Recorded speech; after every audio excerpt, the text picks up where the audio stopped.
Bonjour à toutes et à tous. Bienvenue dans cette vidéo où nous allons explorer une partie du programme du cours de génie parasismique destiné aux étudiants du Master de structure spécialité génie civil. Comme annoncé dans la vidéo précédente, le génie parasismique se concentre sur la conception et la construction des bâtiments capables de résister au séisme. Cette discipline revêt une importance capitale car elle vise à sauvegarder des vies humaines et à limiter les dégâts matériels en exploitant une compréhension avancée du comportement sismique et des principes de conception appropriés. L'objectif principal de cette matière est de fournir des connaissances en génie parasismique afin que le futur cadre doit être capable d'utiliser les méthodes usuelles de calcul parasismique afin de réaliser des bâtiments et des infrastructures résistants au séisme. Cette figure présente une carte conceptuelle qui montre d'une manière plus détaillée le contenu de ce cours. Dans cette vidéo, nous allons nous concentrer sur une partie spécifique du premier chapitre qui est Généralité sur les séismes, à savoir les notions de base du séisme. Ce premier chapitre vise à introduire les concepts fondamentaux de la sismologie. Ses objectifs incluent les points suivants: représenter la nature et les causes des séismes, décrire les effets et les paramètres qui caractérisent les séismes, définir le cycle ainsi que l'aléa sismique, etc.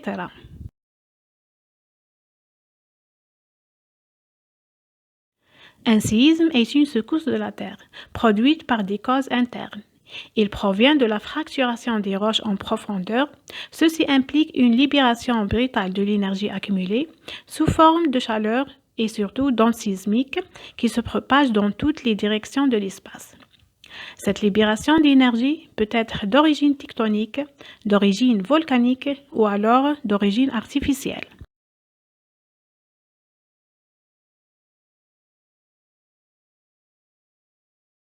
Les séismes tectoniques sont des phénomènes liés à l'existence de mouvements tectoniques continuellement en action qui soulèvent des chaînes de montagnes et creusent des tranchées océaniques à la surface de la Terre.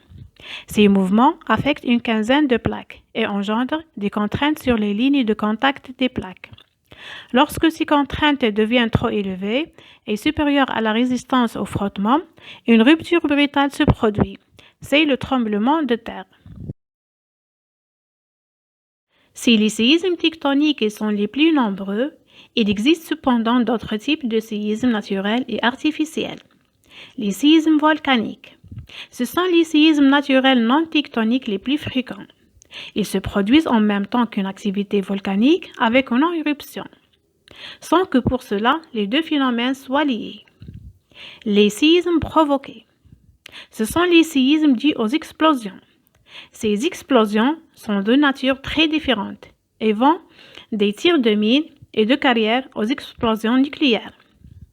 Les séismes induits. D'autres séismes sont dus à l'activité de l'homme, mise en eau de certains lacs, réservoirs de barrages, sites d'exploitation de gaz naturel, exploitation minière, ont été à l'origine des séismes induits.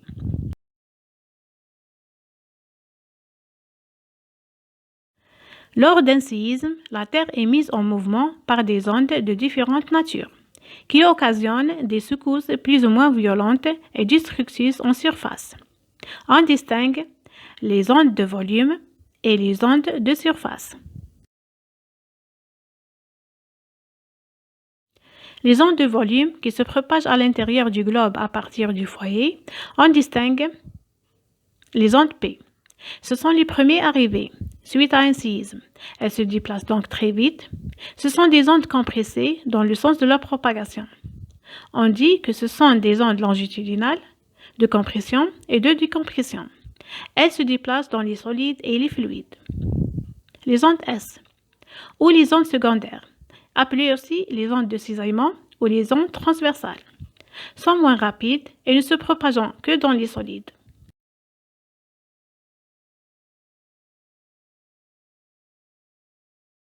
Ondes de surface. Ce sont les ondes guidées par la surface de la Terre.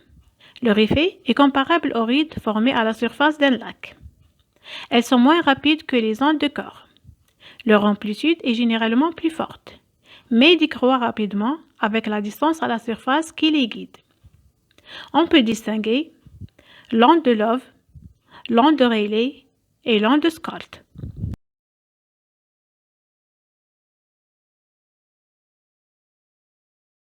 Les paramètres qui caractérisent un séisme. L'intensité, qui est déterminée suivant les réactions humaines et les conséquences dommageables ou non sur les constructions et sur l'environnement en un endroit donné. Une décroissance rapide sera l'indice d'un foyer proche de la surface. L'évaluation de l'intensité d'un séisme sur une échelle d'intensité ne se réfère pas aux mesures des mouvements du sol par les instrumentales, mais dépend des observations des effets produits dans la zone macrosismique. La magnitude. La notion magnitude a été introduite en 1935 par le sismologue américain Richter.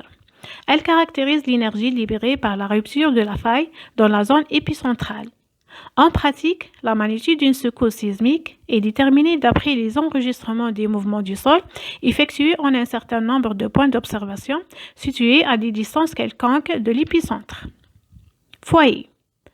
Point origine de la rupture sur le plan de faille, d'où partent les ondes sismiques. L'endroit où, sur une faille, démarre la rupture est appelé foyer du tremblement de terre ou l'hypocentre. L'épicentre. C'est le point situé à la surface terrestre, à la verticale du foyer. Sa détermination se faisait à partir des appréciations des personnes ayant ressenti le séisme et également les dégâts. Actuellement, grâce à plusieurs milliers de stations disposées sur l'ensemble de la planète, il est possible de déterminer l'épicentre et l'hypocentre de tous les séismes de magnitude supérieure à 4 et voire même 2 dans certaines zones bien surveillées. Faille constitue une cassure de terrain géologique suivie d'un mouvement relatif des parties séparées. Les types de failles, on a les failles normales qui se caractérisent par la séparation partielle des deux compartiments qui, soumis à des forces d'étirement, s'écartent l'un de l'autre, ce qui provoque l'effondrement de l'un des blocs. Les failles inverses ou chevauchantes. À l'inverse du cas précédent, les deux blocs sont poussés l'un vers l'autre par des forces de compression. On a aussi les failles décrochantes, ou tout simplement du crochement vertical. Un tel événement provoque le coulissage horizontal des deux blocs séparés en sens contraire de part et d'autre du plan du faille. Et voilà, nous arrivons au terme de cette vidéo. Merci d'avoir suivi. J'espère que ce chapitre vous a intéressé et vous a donné envie d'en savoir plus. N'hésitez pas à me laisser vos commentaires et vos questions. On se retrouve bientôt pour des nouvelles aventures. Prenez soin de vous.